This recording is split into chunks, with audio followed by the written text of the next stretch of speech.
est très importante aussi parce qu'il y a toujours derrière un Koulibaly, Edouard Mendy, au niveau du poste de gardien de but. Hein? Sadio Mané qui accompagne toujours. Il y a un de nos doyens qui a dit sur ce plateau que Sadio Mané, Pape Thiaw doit le ménager maintenant. Désormais, il ne doit plus jouer 82 minutes avec l'équipe nationale du Sénégal. Est-ce qu'il doit jouer 90 minutes ou est-ce que sur le plan tactique, il faut voir comment gérer Sadio Mané avec cette équipe du Sénégal sur le plan tactique? C'est des interrogations qu'on doit se poser parce que Sadio quand même reste un leader technique qui peut faire la différence à tout moment, même si Sadio de 2025 n'est pas le Sadio de 2022. Bien sûr, d'accord. Bien sûr. Ouais. Mais il faut savoir comment le gérer sur le plan tactique aussi. Parce qu'avec les efforts défensifs qu'il faisait à la CAN 2022, il ne peut pas le faire à la CAN 2025 et être prolifique sur le plan offensif. Maintenant, sur le plan tactique, il faut voir comment gérer Sadio Mané. Et ça demande quand même du management. C'est du management pour l'entraîneur, c'est du management pour le coach. Comme il a dit, le courage de savoir gérer son groupe. Mettre Sadio sur le banc quand il faut le faire. Je pense que c'est ce que Pape Thiaw a réussi avec Gana Gueye. Il l'a mis sur le banc à un moment donné et il a su le mettre titulaire quand il le faut. Oui. Voilà, donc le métier d'entraîneur va avec le courage. Donc le courage, c'est une qualité d'entraîneur. Ça fait partie des qualités d'un bon entraîneur. Donc si on n'est pas courageux, donc on aura toujours des problèmes et ça va se répercuter sur le résultat de l'équipe. Pour ce cas précis, je crois que tout dépendra de la performance et de la prestation sur le terrain de Sadio Mané. Donc à vouloir le remplacer, alors qu'il fait son match, il est dans le tempo, il répond aux normes, donc on le laisse. Mais si l'entraîneur juge que Sadio Mané il est épuisé physiquement lors d'un match, donc il peut le remplacer par un autre. S'il juge aussi tactiquement, donc il doit venir en 12e homme, 13e homme, 14e homme, il prend ses responsabilités. C'est lui l'entraîneur, c'est lui qui connaît les joueurs, c'est lui qui est avec les joueurs tout le temps. Donc les spectateurs, les supporters, les dirigeants, ils n'ont pas cette responsabilité. Le public sénégalais est très exigeant. Même si le public est exigeant, c'est à l'entraîneur de prendre ses responsabilités. Un entraîneur, c'est un psychologue. Un entraîneur, c'est un technicien. Un entraîneur, il ne doit pas tâtonner. Il doit maîtriser ce qu'il fait. Le football, maintenant, c'est une séance exacte.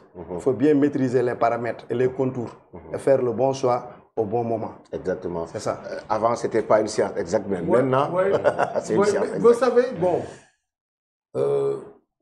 c'est vrai qu'il faut s'attendre à des changements. Il faut s'attendre en tout cas à des mutations.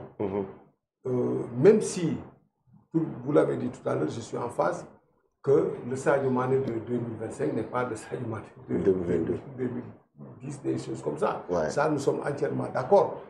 Il y a aussi, dans la tête de l'entraîneur, même s'il ne le dit pas, il est en train de penser quand même à des mutations, à des changements au niveau de cette équipe. Mais, Diagne l'a rappelé tout à l'heure, un changement ne doit pas être automatique, brutal. Brusque.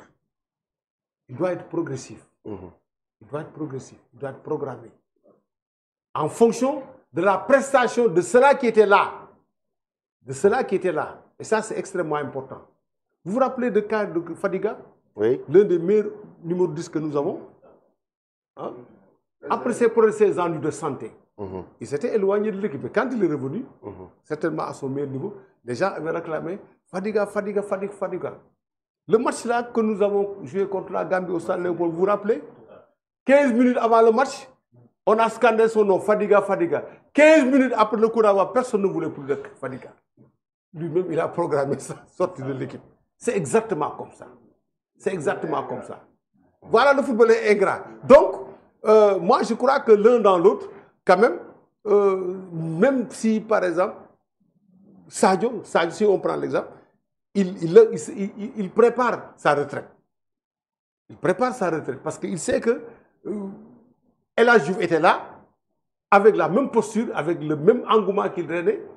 Il est parti, on ne parle plus de El Hadji Diouf. Aujourd'hui, c'est lui, le porte-étendard de l'équipe. Lui aussi, compte tenu en tout cas de sa prestation, il est appelé un jour quand même à céder la place à des jeunes qui pourront peut-être aller à son niveau ou bien faire plus que lui. Ouais. Ça, c'est dans la logique même des choses. Des choses, comme il a dit, c'est le cas d'Amara Diouf.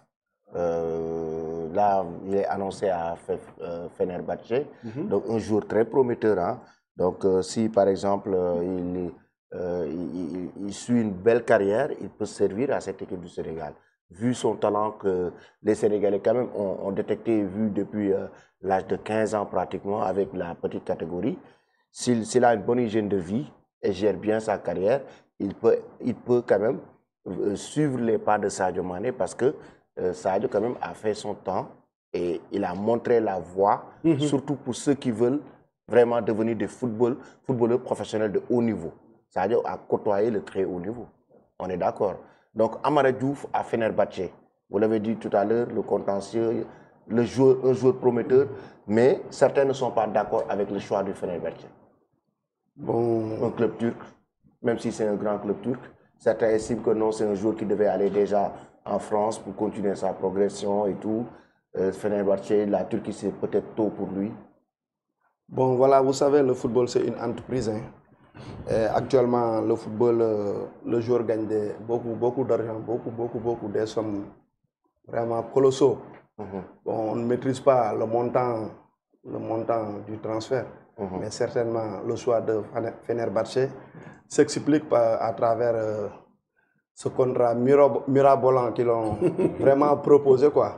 Donc, à un certain moment donné, les gens ne voient plus la performance, mais ils voient l'argent. Donc, d'autres peuvent dire que c'est très tôt pour lui, ils doivent aller progressivement en crescendo, mais peut-être les managers, ceux qui tournent autour, donc ils ne voient pas ça, parce qu'ils ne voient que de l'argent, raison pour laquelle certainement ils ont opté pour ce choix. Ce n'est pas fortuit. Diagne, Oui. Attention, parce que c'est vrai de faire parfois, parce qu'il y a deux choix à faire. Soit vous faites un choix sur un choix financier ou bien un choix sportif par rapport à votre carrière. Il faut savoir faire la différence aussi. C'est extrêmement important. Parce qu'aujourd'hui, là-bas, du côté des Arabes où Sadio évolue, tout le monde sait que c'est un choix financier qu'il a fait. Compte tenu de ses performances et compte tenu en tout cas de son âge. Mais quand vous êtes jeune, vous êtes en pleine possession de vos moyens physiques. Parfois, il ne faut pas trop se focaliser sur le choix financier. En tout cas, ça, c'est ma conviction. Vous avez vu? Parce que aller dans un club où certainement vous n'avez pas la chance d'être titularisé. Pourquoi? Parce que la somme, elle est mirobolante, elle est importante. Là aussi, ça peut impacter sur la suite de votre carrière. Parfois, il y a des joueurs qui font des choix sportifs. Même si peut-être la masse financière proposée n'est pas aussi importante que ça, mais c'est par rapport à leurs prestations.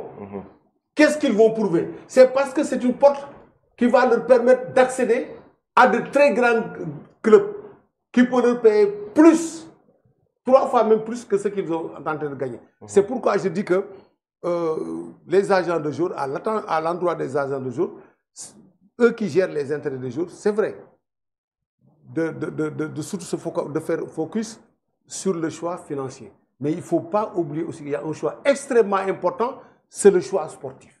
Et par rapport à la carrière du jour. Plan de carrière, justement. Le plan de carrière est très important. Très important. Ouais, et un jour comme...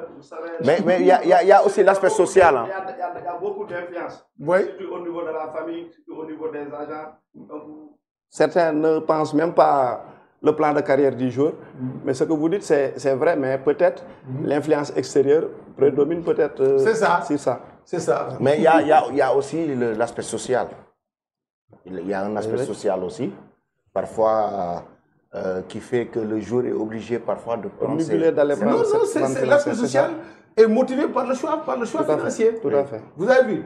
Parce que quand vous êtes dans des situations comme celle que je vis, vraiment, on vous fait des offres, mais là, vous ne pouvez pas cracher sur ces offres. Vous êtes obligé de sauter sur l'occasion. Vous avez vu? Mais derrière ce choix financier, par rapport à une situation sociale, se cache aussi un autre choix aussi important. C'est ce plan de carrière qui peut certainement vous permettre quand même de prendre le voie de contournement pour peut-être aller à un plus haut niveau avec en tout cas beaucoup plus d'argent. Ça aussi, c'est extrêmement important. C'est extrêmement important. Et c'est très important. Une évolution sûre et lente. C'est ça. Exactement. Alors, il y a aussi Lamine.